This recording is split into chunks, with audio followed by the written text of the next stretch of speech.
G'day everyone, this is CDH1, It Takes Courage to be Gutless, and this is my health update for May 11th, 2026. Hi, I'm Michelle Pope and I'm CDH1 Previver, and I had my total gastrectomy last June, on June 5th. I haven't done an update for a few weeks, but here's the update. My blood tests are all over the place. My urine levels are all over the place. My CKD, my kidney level, is 46 and has been for a month or so. And I've got a cyst in my liver that I've had for a few years, and it's grown half a centimetre since the start of the year. It's been a little bit harder eating lately. It feels like stuff's getting sort of stuck in there, and I've had to go back to a little bit softer. I mean, I've been able to eat Ezekiel bread great, and lately it's been feeling like it's stuck, and it just makes it a little bit hard to eat. I do have a pressure over the ribs and under the lungs, and a hiatal hernia. I'm trying to get back into the City of Hope, but my insurance keeps denying that. So please pray for me to get back into the City of Hope. We've been making appointments for me to be seen because I desperately need to be seen, and something needs to be done because my health's getting worse. So please pray there. Also, my lungs were doing great, and then some certain circumstances happened and it made it worse, and my lungs were crackling, and I kept having to cough up extra fluid. I have pulmonary effusion and pulmonary fibrosis, and after my total gastrectomy last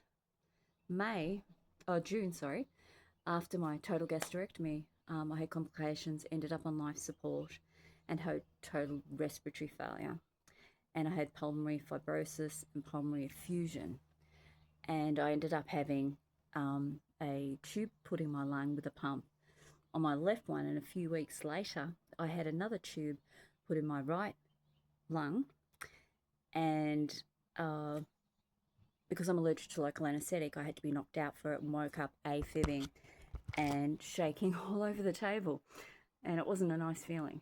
So I don't want to have to, because I've got mild effusion, and these circumstances made things worse with crackling and having to cop up extra fluid. I've needed oxygen a little bit lately, and it's made things in my life a little bit more difficult. But, you know, I've worked hard to get well, so I'm just going to keep working hard and trusting in the Lord. And I've worked hard. Being on life support and having to learn to breathe, talk and walk after being on life support, after my total gastrectomy, walk, breathe and talk at the same time, because I wasn't able to talk for 3 months. Some people say that was a blessing, but there you go. Anyway, I wasn't able to walk, talk and breathe at the same time, and I couldn't get a sentence out for a long time. So I experienced what it's like to have pulmonary fibrosis end of life stage, and I don't want to go through that again. That was seriously scary. Having to, the only way to get to sleep was to cough until I passed out to go to sleep, because nothing was working, and it was seriously scary. I was in the City of Hope for 5 weeks with tubes out of my lungs, tubes out of my side, and it's not okay for something out of my control to interfere with that and set me back. But as I said, I'm trusting in God, and I'm praying to get into the right doctors and that my authorizations get approved for the City of Hope, because I really need to go back there. I've also, as I said, I've got a cyst that's grown 5 centimeters in the last few months on my liver, and I've got cysts on my pancreas. I've got a hiatal hernia that's making it hard to eat, and it makes the food get stuck when I'm trying to eat. So I'm back on a lot of soft foods until that settles down, because otherwise it just feels like it's stuck. And I don't want to go through surgeries again, because I ended up on life support after my second operation with complications after the total gastrectomy, and that wasn't nice. So it's just frustrating. I've been trying to advocate for myself, and thank you for people who've been helping me with advice on how to advocate for myself.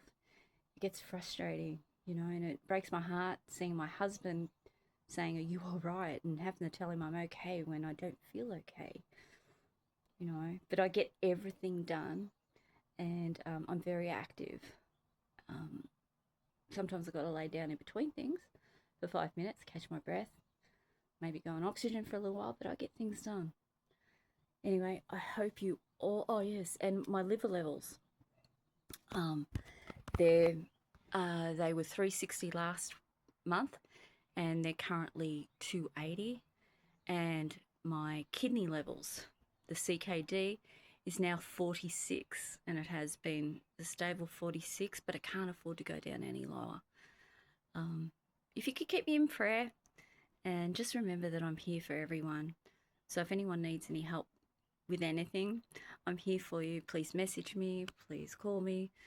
I'm here for you. I'm here to help. I may be going through this, but I understand what it's like to go through something. So please message me. Please reach out. And also, please keep me in prayer. And have a blessed day. And I hope everyone had a happy Mother's Day. God bless you. See you next time. Bye.